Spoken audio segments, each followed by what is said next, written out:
Hello everyone, welcome to Internationalization Plan for Gumbia products. Gumbia is a Colombian brand that produces dehydrated fruits. And Manuela, my partners are Maria Jose and Daniela. In this presentation, we will show you a strategy, logistical, and commercial analysis for our entry into the United States market.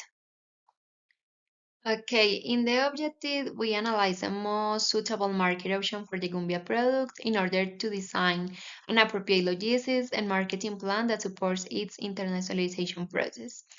In the specific objectives, we try to analyze the condition of three international markets to identify the most suitable option for the entry of the Gumbia product, evaluate the logistical, regulatory, and export requirements necessary to commercialize dehydrated fruits in the United States, and design an international logistics and marketing plan that includes origin, transportation, cost, and destination to ensure an efficient operation international market.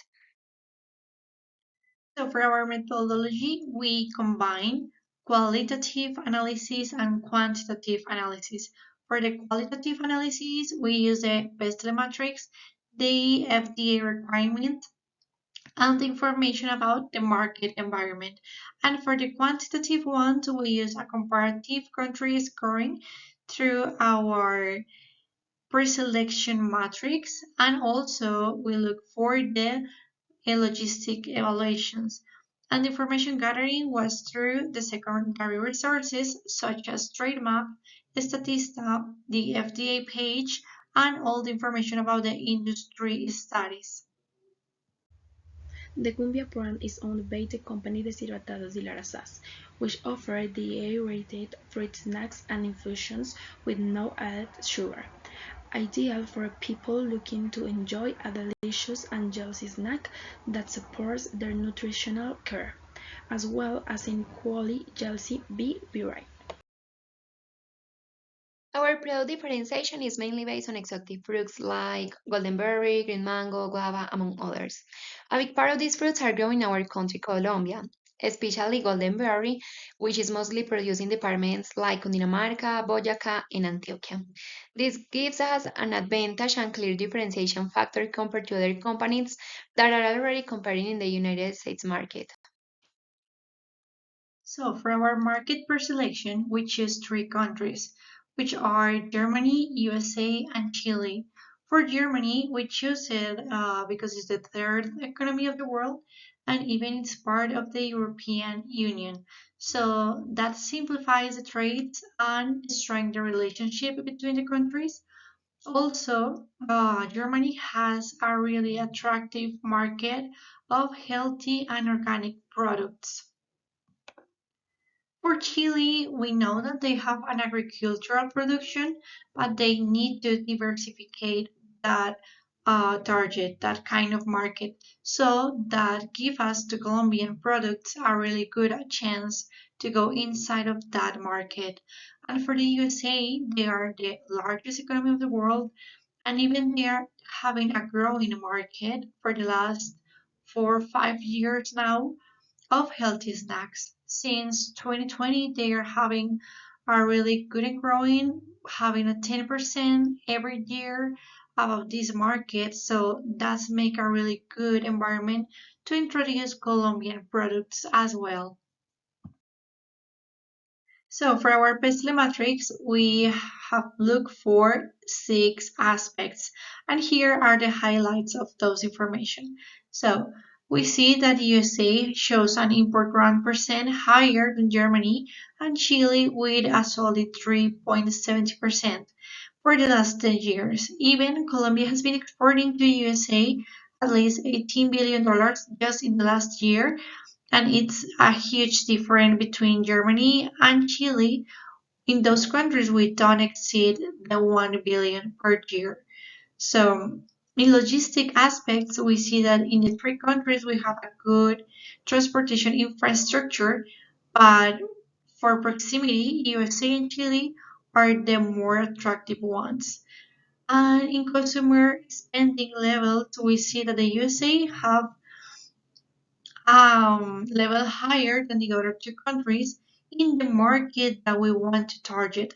So for this market in just USA, they spend at least $6,000 per month. A big difference between Germany, that they just spent 3,000, and in Chile, they just spent $1,000.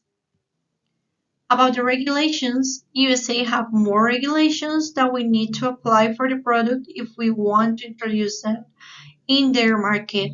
Difference between Germany and Chile, where Chile has just four regulatory adaptations that we need to make to the product if we want to go inside of that market. The Pestle matrix showed that the target market is the United States, ranking above Germany and Chile. The score for United States was 4.3, for Germany 3.7, and Chile 2.9.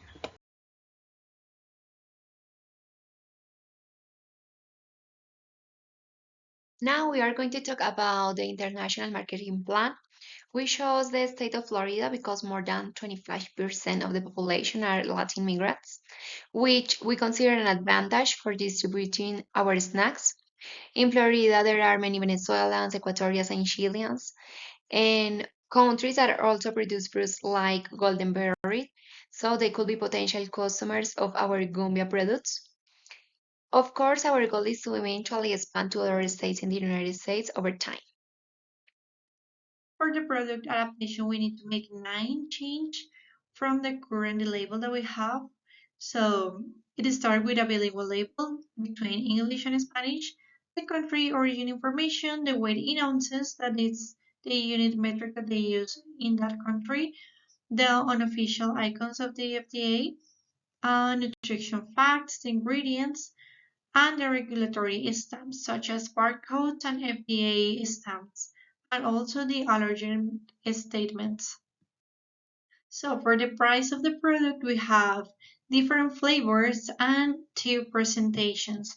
So for the presentation that have 1.7 ounces, we have a unit price of $5 till 5.50 cents.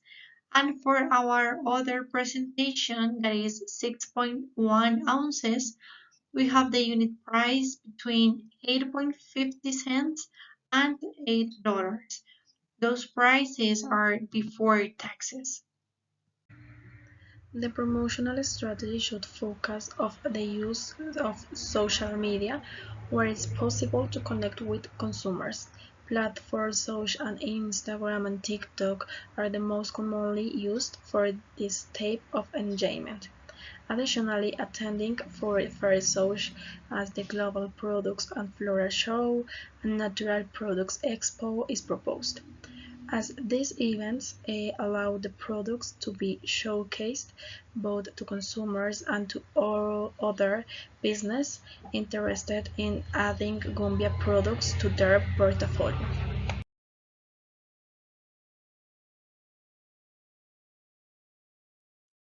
So for our logistic cost, we have different concepts that impact directly in our cost of unit, such as the ground transportation, the export THC, the port handling at the origin, and the documentation and procedures.